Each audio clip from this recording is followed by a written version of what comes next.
Dr. Robert Sullivan, a licensed physician and board-certified anesthesiologist, is providing testimony before a Senate committee led by Chairman Johnson to detail his personal experience with a significant injury following his second dose of mRNA injection. Despite being a healthy and active person, featured in the Wall Street Journal for his fitness, Sullivan describes a rapid physical decline involving severe shortness of breath, heart failure, and a diagnosis of pulmonary hypertension.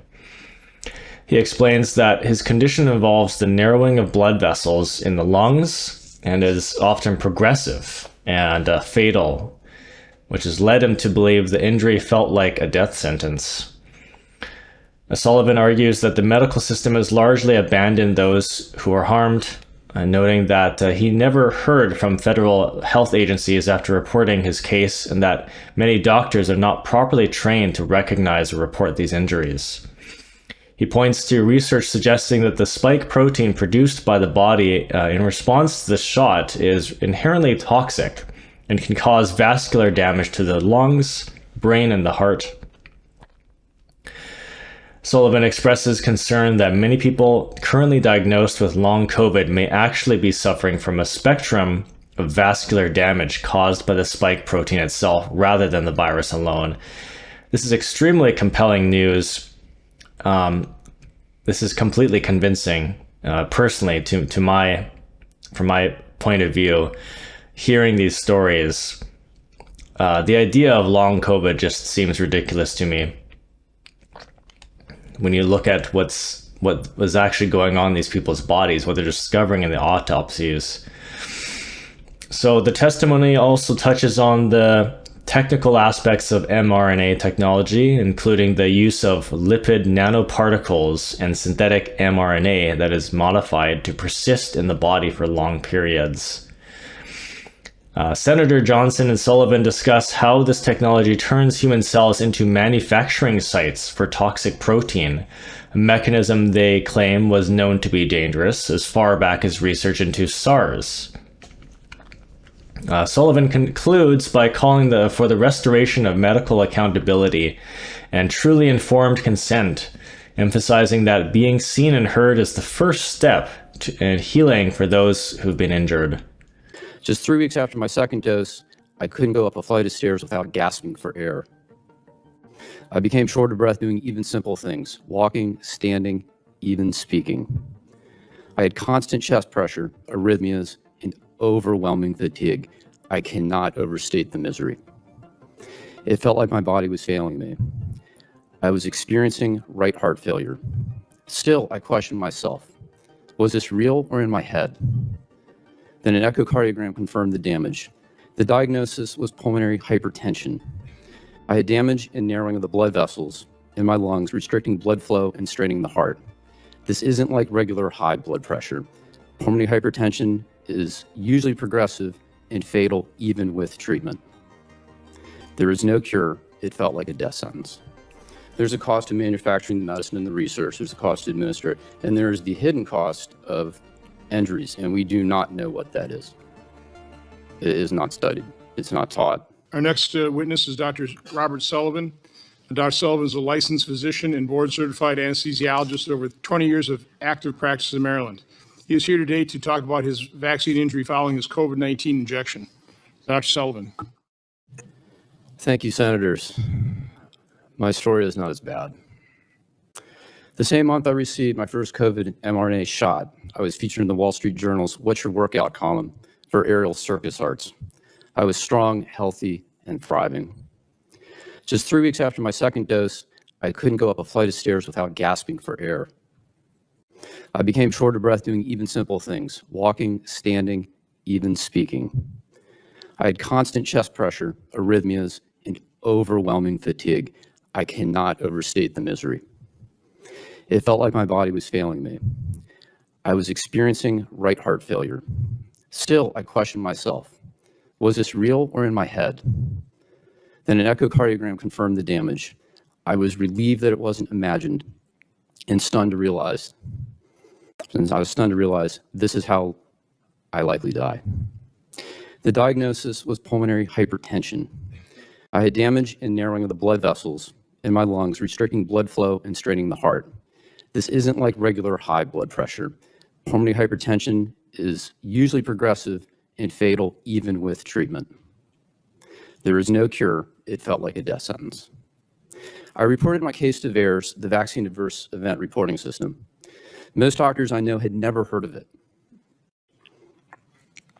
Fewer understood that it carries mandatory reporting requirements. I was never taught about VAERS in medical school. I'm told it still isn't. Eventually, VAERS collected my medical records. I expected to hear from the FDA or CDC. I never did. I believed in the system. I believed I would be heard. When I wasn't, I channeled that disbelief into collaborating with the British Medical Journal on a report about the system's failures. What I learned is chilling.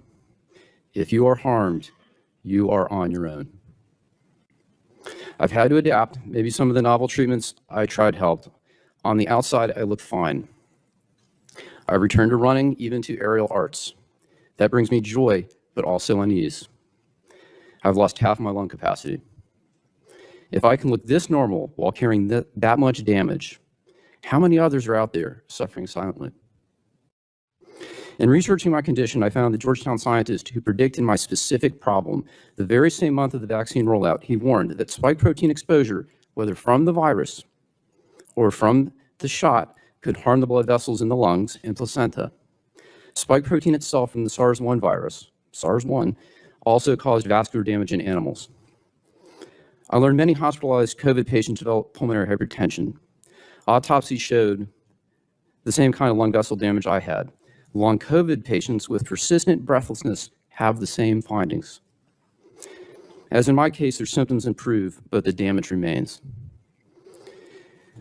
We now know the SARS-CoV-2 spike protein can damage the lungs, heart, and brain in animals.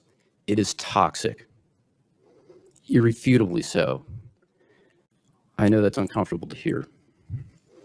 One study found athletes who got mRNA boosters saw drops in aerobic capacity, equivalent to aging 5 to 10 years in just 1 week. Why is this? I now see colleagues and patients struggling with daily tasks. Many are limited by unexplained shortness of breath. Could this be a spectrum of vascular damage like what happened to me? These are urgent questions. This is not normal aging. This is not simple deconditioning. Until we study this systematically, we won't know how many have been injured by COVID or by the spike protein itself. Our medical system must honor its foundational oath, do no harm. When harm does occur, the right thing is to recognize it, acknowledge the suffering, and work to relieve it while advancing research into safer therapies. Government must serve as a safeguard, restoring accountability, transparency, and public trust. And above all, every medical decision must be grounded in truly informed consent. Patients deserve and demand clear, honest information. The freedom to decide what's right for them is a right. Mandatory medicine is not medicine. Acknowledgement matters, being seen, heard, and believed. That is the first and perhaps most important step in healing. To others who have been harmed, I see you. While our injuries differ, I understand the suffering and isolation that comes when the system meant to protect you instead abandons you. I believe you. Senator Johnson and members of the committee, thank you for giving us this opportunity to start to heal. I also find it jaw-dropping that a pediatrician would tell a mom when their baby's having seizures, oh, that's perfectly normal after vaccine. I agree that is jaw-dropping. The training for vaccines now is limited to memorizing the schedule. In the preparation for this testimony, I reviewed my historical textbooks about vaccination chapters. And Senator Blumenthal, I want to commend you for really an excellent summary as an attorney about the history of vaccines. I'm actually very enthusiastic about vaccination. Your story about the history of the deaths of smallpox, lives saved, is convincing. I don't think, I'm not sure I follow your comment. Well, you gave a summary, so the history of vaccines. So it may surprise you, I'm enthusiastic about vaccination. So when we look at the history of vaccination, smallpox was so successful that it's not even on the schedule anymore. It was a success. Then followed vaccinations to bacterial toxoids. That's the DTP vaccines. And then there was vaccination to viruses, MMR. And you talk about polio. That was a great cure in my mother's time. And we know, and I haven't seen these cases. I've seen maybe 2 cases of pertussis in my career, and I read about measles. I've never seen it. I wouldn't recognize these things. So we know from experience it's successful. What we're missing, though, and this is not taught in medical school, is there's a cost to this success. There's a cost to manufacturing the medicine and the research. There's a cost to administer it. And there's the hidden cost of injuries, and we do not know what that is. It is not studied. It's not taught. Senator Johnson, does that answer your question? Sort of. Okay. Sort of. Well, I want to be clear, too, and I'm not vaccine injured. I'm injured by an mRNA therapeutic. And I was very careful. I was very careful in my testimony to use the word shot. So while I have you, because Yes. again, I was warned early on because I was talking to people highly skeptical of the mRNA. One doctor beside himself, understanding what his colleagues were going to do, inject something into the human body that would turn the human cell into a manufacturing site for something that's toxic to its body. It's like, gee, what could go wrong? Yes. You know, encapsulated in a lipid nanoparticle designed to permeate difficult to permeate barriers like the blood-brain, like the placenta. You knew it wasn't. They knew it wouldn't. They knew it didn't stay in the arm, and yet they lied to us. Oh, they lied to us. That was not told at the time. So again, I would say that a doctor telling Ms. Tommy that a seizure after a vaccination is perfectly normal. No, it is That's a lie. Yes. I mean, it's a jaw-dropping lie. But talk about the spike protein, because what we're hearing now is what I'm seeing is it's all being blamed on long COVID. You know, the brain fog, it's all about long COVID. No, once again, complete state of denial. Well, the nasty part of the coronavirus is the spike protein. Yes. That is the antigen the mRNA injection caused the body to produce. Yes, it's a Kind of biologically like, active so molecule. maybe it's the vaccine that's causing the brain fog, and the neurological injuries, and the death, and the strokes, and the I can't remember what it's called, the lining inside your blood vessels. I mean, that's, I think, your problem, right? Vasculitis, yes. Yeah. Inflammation of vessels. So to talk a little bit about what you found out now that you've done your research in terms of the spike protein, and when you've got, at least in the virus, it hopefully would clear, but with the mRNA, it's not real mRNA, it's modified. It's modified to not be destroyed by the body, to keep circulating. Now we have studies that the mRNA, that modified mRNA, it's circulating in the body for months. We haven't done that in much studies to find out how long, but we're finding it in tumors, we're finding it in other autopsy body parts, that type of thing. Can you just talk about that, and then we'll turn it back over to Senator Blumenthal.